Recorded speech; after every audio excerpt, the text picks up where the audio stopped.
Hello friends, welcome to నవలా హృదయం. ఈ వీడియోలో మనం సిరి తెచ్చిన ప్రేమసిరులు అనే కొత్త నావెల్ చూడబోతున్నాం.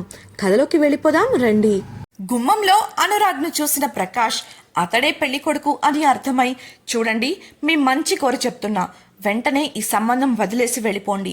ఈ ఇంట్లో వాళ్ళు మీరనుకున్నంత మంచోళ్ళైతే కాదు, మేకవన్న పులులు. ఇకపోతే మీరు పెళ్లి చేసుకోవాలి అనుకున్న ఆ దివ్య ఉందే, అది పెద్ద వగలాడి. ముందు నాతో ఆడుకుంది, ఇప్పుడు మీతో ఆడుకోవాలని చూస్తోంది. మీలానే నాతో కూడా ఒకప్పుడు నిశ్చితార్థం చేసుకుని నన్ను వదిలేసింది. మీ పరిస్థితి నాలా కాకూడదు అని మీ మేలు కోరి చెబుతున్నా అని అన్నాడు. అందుకు అనురాగ్ స్పందిస్తూ, మీరు చెప్పాలనుకున్నవి అయితే మాకు అవతల ముహూర్తానికి టైం అవుతోంది, చాలా సాధారణంగా చెప్పాడు. అతడి మాటలకు విస్తుపోయి చూశాడు ప్రకాష్.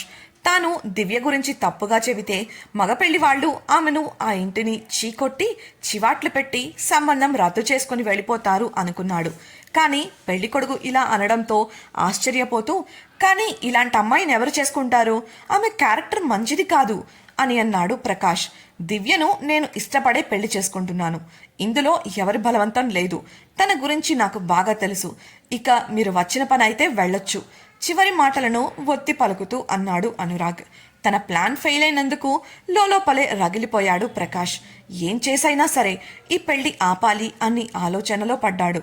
లోపలికి వెళ్లబోతున్న అనురాగ్ను చూసిన ప్రకాష్ ఏదో తట్టి తన చివరి అస్త్రంగా, ఒక్క నిమిషం, మీకో నిజం చెప్పాలి అని అన్నాడు. వెళ్ళిపోబోయిన అనురాగ్ వెనక్కు తిరిగి నిలబడగా, సిరి గురించి చెప్పాలి అని అనగానే, సిరి గురించి నాకు తెలుసు అని స్థిరంగా చెప్పాడు అనురాగ్. అది కాదు, మీకెవ్వరికీ తెలియని విషయం ఒకటి ఉంది.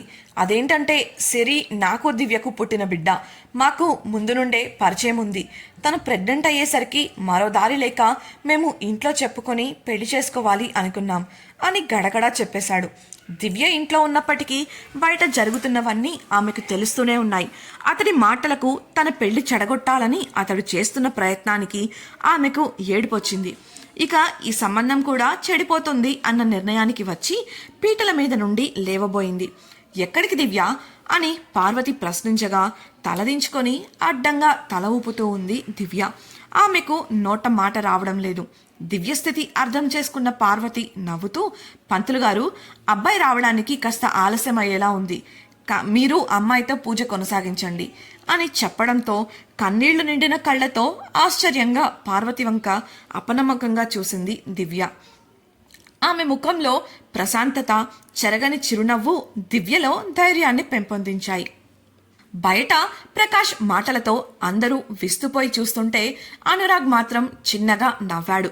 ఒక్క క్షణం ప్రకాష్ చెబుతుంది నిజమేనేమో అనిపించింది అందరికీ.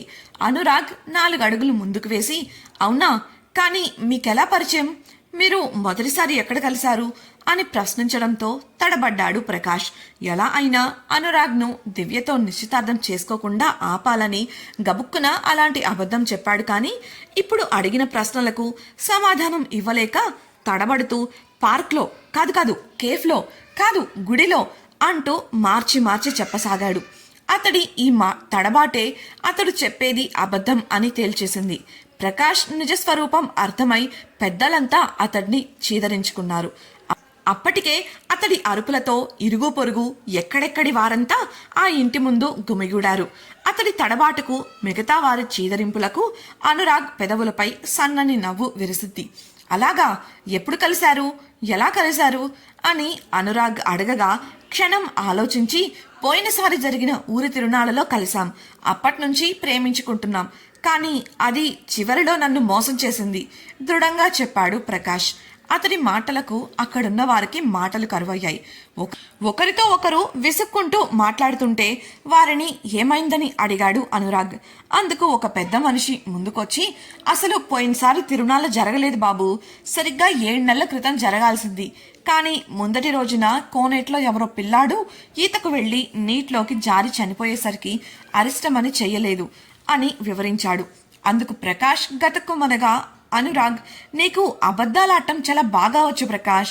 7 నెలల్లో 9 నెలలు మోసి బిడ్డను కనడమే కాక ఆ బిడ్డకు 3 నెలల వయసు కూడానా అని వెటకారంగా అనడంతో అతడు కప్పిపుచ్చుకోవాలని, అబద్ధం కాదు, నేను దివ్యను తిరునాళ్ళలోనే కలుసుకున్నాను, బహుశా దానికి ముందటి సంవత్సరం అయి ఉంటుంది, నాకు సరిగ్గా గుర్తులేదు అని చెప్పడంతో ఆ మాటలు విన్న శ్యామల కడుపు మండింది. ముందుకొచ్చి, ఏం నోర్రాది, కడుపుకు అన్నం తింటున్నావా, రోడ్డు ప్రక్కలు దొరికేది పోగేసుకొని తింటున్నావా? నా కూతురి అదృష్టం బాగుండి నీ రాక్షసత్వం నుండి తప్పించుకుంది. అదే నీతో పెళ్లి జరిగి ఉంటే అది ఎంత నరకం చూసుండేదో. దాని మీద కక్షతో ఇలాంటి పన్నాగాలు పన్నుతున్నావా, పురుగులు పట్టిపోతావురా అని శాపనార్థాలు పెట్టి దుమ్మెత్తిపోసింది. అక్కడే ఉన్న జనం ముందుకు వెళ్ళి, వీడు చెప్పే ప్రతిదీ అబద్ధమని మీకు కూడా తెలుసు, కానీ తల్లిగా నా కూతురి మీద పడ్డ నింద పోగొట్టడం నా బాధ్యత. మీకు తెలిసినట్టే ఈ సంవత్సరం జరగాల్సిన తిరునాళ్ళ జరగలేదు. అలాగే పోయిన సంవత్సరం తిరునాళ్ళ రోజే మా అమ్మగారి పెద్ద కర్మ జరిగింది. ఆవిడది కూడా పక్క ఊరే కదా, అందువల్ల అప్పట్లో మేము ఊరిలో లేని విషయం మీ అందరికీ తెలుసు. మిమ్మల్ని రమ్మని పిలిస్తే తిరునాళ్ల కారణంగా రాలేమని చెప్పారు కదా అని అప్పట్లో జరిగిన దాన్ని గుర్తు చేసింది. జనాలు ఒక్కొక్కరుగా జ్ఞాపకం తెచ్చుకొని శ్యామల చెప్పింది నిజమే అని తెలుసుకున్నారు. అలాగే ప్రకాష్కు చివాట్లు పెట్టడం మొదలుపెట్టారు. ఇంకొందరైతే అక్కడి నుంచి వెంటనే వెళ్ళకపోతే చావ కొడతామని బెదిరించారు. అయినా కదల్లేదు ప్రకాష్. అతని ముందుకు వెళ్లి నిలబడ్డాడు అనురాగ్. నీ ప్రయత్నాలు ఫెయిల్ అయ్యాయి మిస్టర్ ప్రకాష్, ఇక నువ్విక్కడి నుంచి వెళ్ళొచ్చు అని గంభీరంగా చెప్పాడు. అప్పటి వరకు దివ్య మీద పడ్డ నింద తొలగిపోవాలని అందరూ మాట్లాడుతుంటే నిజాలు బయటకు వస్తుండటంతో మౌనంగా ఉండిపోయాడు అనురాగ్. ఎప్పుడైతే దివ్య గురించి అసలు నిజం జనానికి తెలిసిందో ప్రకాష్ ముందుకు వెళ్లి నిలబడ్డాడు.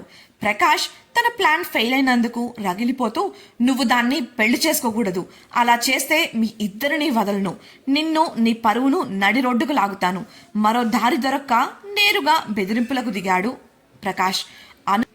అనురాగ్ నవ్వి, నీకంత సీన్ లేదు గాని ఇక వెళ్ళు, ఇక్కడ ఇకపై నీ మాటలు నమ్మేవారు ఎవ్వరూ లేరు, ఇకపోతే దివ్యతో నా పెళ్లి జరగడం ఖాయం, అది ఆ దేవుడు నిర్ణయించింది, నువ్వు కాదు కదా, నీ తల్లో జేజమ్మ వచ్చినా ఆపలేరు అని స్థిరంగా చెప్పాడు.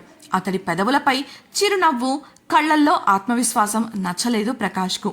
బెదిరించినా కూడా అతడు బెదరకపోవడంతో పళ్ళు కొరుకుతూ, నువ్విలా చెప్తే ఎందుకు వింటావు అంటూ చుట్టూ వెతికాడు.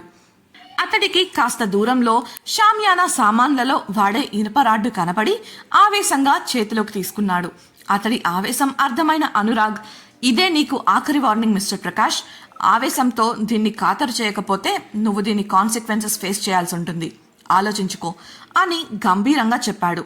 అయినప్పటికీ వినకుండా ఎలా అయినా దివ్య నిశ్చితార్థం చెడగొట్టాలి అనుకుంటూ చేతిలోని ఇనుపరాడ్డుతో అనురాగ్ మీదికి వెళ్ళాడు ప్రకాష్. పెళ్లి కొడుకే లేకపోతే ఈ నిశ్చితార్థం ఎలా జరుగుతుంది? నిన్ను హాస్పిటల్ బెడ్ ఎక్కించి దాన్ని నా కాళ్ళ దగ్గరకు వచ్చేలా చేసుకుంటాను అంటూ వెకిలిగా చూశాడు అతడు. అక్కడి జనాలంతా అతడి పనికి విస్తుపోయి చూస్తూ నిలబడిపోయారు. ఇనుపరాడ్డు అనురాగ్ను తాకుతుంది అనగా అతడు వేగంగా ప్రక్కకు జరగడంతో ఆ రాడ్డుతో పాటు పక్కకు వాలిపోయాడు ప్రకాష్. తన గురి తప్పింది అన్న ఉక్రోషంతో మరోసారి అనురాగ్ మీదకు వెళ్ళాడు. ఆ దాడిని తప్పుకుంటూనే, ఇదే నీకు లాస్ట్ వార్నింగ్ మిస్టర్ ప్రకాష్, చెప్పిన మాట విని వెళ్ళిపో, లేదంటే ఈ అవకాశాన్ని ఎందుకు వాడుకోలేకపోయానా అని జీవితాంతం బాధపడతావు మరోసారి హెచ్చరించాడు అనురాగ్. అయినప్పటికీ అతడి మాటలను బుర్రకు ఎక్కించుకోలేదు ప్రకాష్. ఆవేశంగా అనురాగ్ దగ్గరకు నడిచి, ఏమిట్రా నువ్వు చెప్పేది నేను వినేది, గుర్తుపెట్టుకో, ఆ దివ్యకు నేను మాత్రమే గతి, అది నా గాళ్ళ దగ్గర ఉండటానికే పుట్టింది, నన్ను ఆ రోజు ఎదిరించి మాట్లాడిన దాన్ని అంత ఈజీగా ఎలా వదిలేస్తాను, అలా వదిలితే నేను మగాణ్ణెలా అవుతాను, గట్టిగా అరుస్తూ బలంగా రాడ్డును అనురాగ్ మీదకు గురిపెట్టాడు. ఆ దెబ్బ అనురాగ్కి తప్పకుండా తగిలేలా ఉండటంతో అందరూ కంగారు పడ్డారు. అప్పటికే కొందరు అతన్ని ఆపాలని ప్రయత్నించారు, కానీ అనురాగ్ వద్దని వారించడంతో ఆగిపోయారు. చివరి క్షణంలో అనురాగ్ ప్రక్కకు జరగడంతో అతడికి తగలాల్సిన రాడ్డు అతడి వెనుక ఉన్న కార్ అద్దాన్ని తాకి ఆ అద్దం భళ్ళున పగిలి ముక్కలైంది. తన దాడి మిస్ అయినందున మరోసారి దాడి చేయాలని చేతిని వెనక్కు లాక్కున్నాడు ప్రకాష్. ఈసారి ఎట్టి పరిస్థితుల్లోనూ తన గురి తప్పకూడదు అని నిర్ణయించుకున్నాడు. ప్రకాష్ అనుకున్నట్లు ఈసారి అనురాగ్పై తన గురి తప్పదా? తెలుసుకోవాలనుకుంటున్నారా? అయితే ఛానల్ను సబ్స్క్రైబ్ చేసి సిరి తెచ్చిన ప్రేమసిరులు తర్వాతి భాగాన్ని వినేయండి. మీకు ఈ వీడియో నచ్చినట్టయితే లైక్ చేసి మీ సన్నిహితులతో షేర్ చేయండి. అలాగే మీ అభిప్రాయాలను మాతో పంచుకోవడం కోసం కామెంట్ సెక్షన్లో తెలియజేయగలరు. ఇట్లు మీ నవలా హృదయం team. Thank you for listening.